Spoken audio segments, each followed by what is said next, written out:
بسم اللہ الرحمن الرحیم۔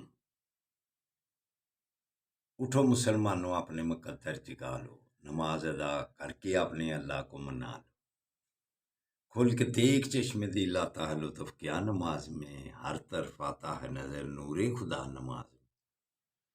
دوستو برخوردار ہو، نماز کے بغیر آدمی کی کوئی حقیقت نہیں ہے۔ اگر آپ نے 5 وقت نماز ادا کر لی تو پھر اللہ پر راضی ہوگا۔ اگر آپ نماز سے پیچھے ہیں، اللہ کے آگے گردنیں جھکانے سے پیچھے ہیں، تو پھر اللہ اور اللہ کا حبیب آپ پر راضی ہونے سے بہت دور ہو جائیں گے۔ آپ ہر وقت پریشان رہیں گے۔ نماز نبی کریم صلی اللہ علیہ وآلہ وسلم کی آنکھوں کی ٹھنڈک ہے، اس کو ادا کر لیا کرو۔ 5 وقت قائم کرو نماز، باقاعدگی سے پڑھنا۔ تو اٹھو، اٹھ کر نوافل بھی ادا کرو اور فرائض بھی ادا کرو۔ اس کے بعد یا واجد ہو یا ماجد ہو، اللہ کے ناموں کا ورد کیا کرو، بیماریوں سے دور ہو جاؤ، پریشانیوں سے بچ جاؤ گے۔ تو اللہ کے آگے ہی جھکنا ہے۔ اگر دوسروں کے آگے جھکنا ہے تو پھر ٹھیک ہے، نماز میں سستی کر لو۔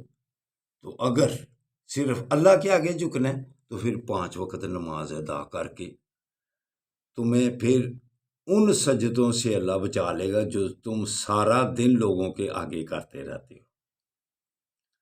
تو دوستو نبی کریم صلی اللہ علیہ وآلہ وسلم کا بھی فرمانے علی شان ہے کہ تم میں سے سب سے اچھا وہ ہے میرے نزدیک جس کے اخلاق اچھے ہوں۔ تو اپنے اخلاق، گفتگو کا انداز بدل لو، دوسروں کی عزت کرو اور اللہ کے آگے گردنیں جھکانے والے بن جاؤ۔ علامہ اقبال کیا ارشاد فرماتے ہیں کہ کس سے ڈرنا چاہیے؟ جو اللہ سے ڈرتا ہے نا وہ گردنیں جھکا لیتا ہے۔ پہلے لوگوں کے متعلق وہ کیا کہتے ہیں؟ جو بھروسہ تھا اسے قوت بازو پر تھا، ہے تمہیں موت کا ڈر، انہیں خدا کا ڈر تھا۔ اگر خدا کا ڈر خوف ہے تو پھر یہ بے ایمانی جو الیکشن میں بھی کروائی ہیں ان سے بھی پیچھے ہٹو، اور جنہوں نے کی ہے تو جیسے وہ چٹھا صاحب نے معذرت کی ہے اور واپس آئے ہیں اپنے کیے پر پچھتا رہے ہیں، ان کی طرح سب لوگوں کو بھی جنہوں نے جو اس میں ملوث ہیں ان کو معافی مانگنی چاہیے اور اس کام سے پیچھے ہٹنا چاہیے تاکہ بے ایمانیوں سے بچا جائے۔ تو جو 5 وقت نماز ادا کر لیتا ہے وہ بے ایمانیوں سے بچ جاتا ہے۔ الیکشن میں آگے آنے والوں چھوڑ دو، اب آپ استعفیٰ دے دیں سارے۔ جیسے چٹھا صاحب پیچھے ہٹ گئے ہیں، سب پیچھے ہٹ جائیں، پھر پاکستان میں کچھ عوام کے لیے چین اور سکون کا باعث بنے گا، وگرنہ افراتفری، جدھر دھیان کرنے والا ہے ادھر آپ کی آنکھیں بند ہے۔